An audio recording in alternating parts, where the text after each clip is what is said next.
Konstitucinio teismo sprendimas dėl to, kad neva dviguba pilietybė prieštarauja Lietuvos Respublikos konstitucijai, keistas sprendimas. Galima sakyti, kad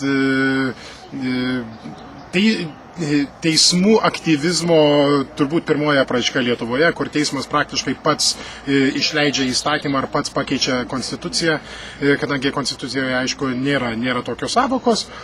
Aišku, konstitucinis teismas yra konstitucinis teismas ir dabar reikia ieškoti būdų, kaip atitaisyti tą baisę skriaudą, kuri yra dabar primesta Lietuvos tautai. Galų gale tas sprendimas iš esmės nubraukia kukliai skaičiuojant 1,5 milijono žmonių, kurie galėtų būti mūsų valstybės piliečiai. Tai yra vaikai, vaikaičiai Lietuvos Respublikos piliečių. Ir yra akivaizdu, kad mes turim žiūrėti į Konstitucijos pirmą dalį, kur ten sako, kad Lietuvos Respublika yra lietuvių tautos respublika. Ir todėl mes negalim atmesti piliečius tik dėl to, kad jie yra išvažiavę, ar tik dėl to, kad jie yra įsigiję kitos valstybės pilietybę, ar tai gimimo faktu, ar galų gale net ir naturalizacijos. Mes esam per maža tauta, kad mes galėtumėm savo leisti tokią prabangą.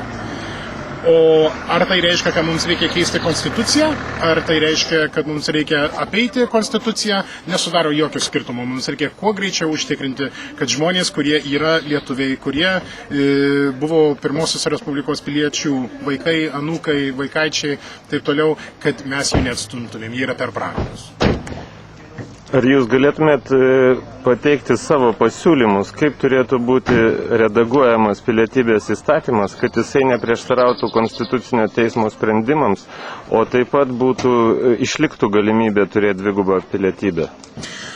Man atrodo, aš atvirai pasakius nemačiau prieštaravimų, kur Konstitucinis teismas išvelgė. Man atrodo, kad turėtų būti tiesiog parašyta, kad visi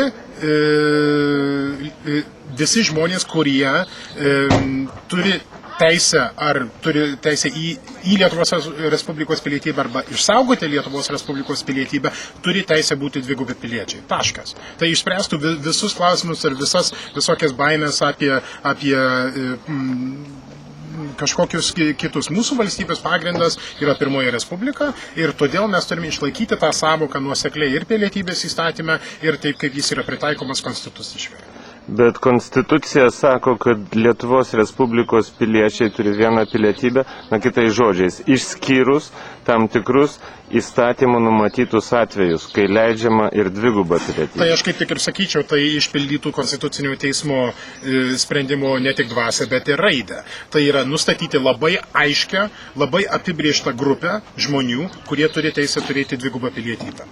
Praktiškai jūsų siūlymas skamba labai panašiai kaip parlamentaro Andriaus Kubiliaus siūlymas, kad būtų kuo tiksliau ir aiškiau apibrėžti tie atskiri atvejai ir jo manimu tie atskiri atvejai neturi būti išimtiniai ir labai reti, ką praktiškai pasakė Konstitucinis teismas, kad atskiri atvejai tai yra reti atvejai, pavieniai atvejai, o ne tokie masiniai, kaip numatė ankstesnė pilietybės įstatymo redakcija, pasiūlyta daugumai parlamentaro Lydekos. Aš manyčiau, kad pokario išeivija ir tie žmonės, kurie ta grandinė seka nuo pirmosios Respublikos vaikams ir vaikaičiams, kad tai yra labai aiškiai apibrėžta grupė.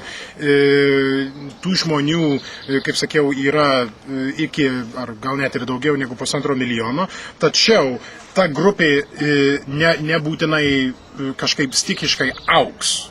Tiesiog yra, jeigu nes emigracija, kuri dabar vyksta, jeigu jie iškeliauja su Lietuvos Respublikos pilietybė, jie ir nepraranda jos.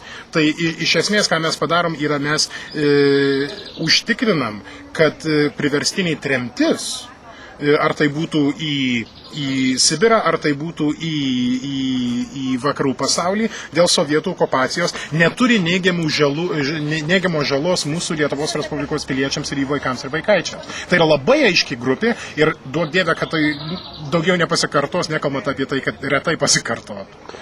Bet mes turim ir kitą ir vis dar tebeaugančią grupę, tai taip vadinamos trečios bangos išeivijos, kurios yra labai daug Ispanijoje, Airijoje, Didžiojoje Britanijoje, kitose ES ir Jungtinių Amerikos valstijų. Tai taip, bet kadangi jie yra gimę Lietuvoje, jie yra Lietuvos Respublikos piliečių vaikai ir vaikaičiai, jie priklauso tai pačiai grupiai. Galų gale nieks neturėjo iš jų atimti tos Lietuvos Respublikos pilietybės, jeigu kažkas atimė, nes tai tiesiog neatitinka normalaus teisingumo. Ačiū Jums labai. Ačiū.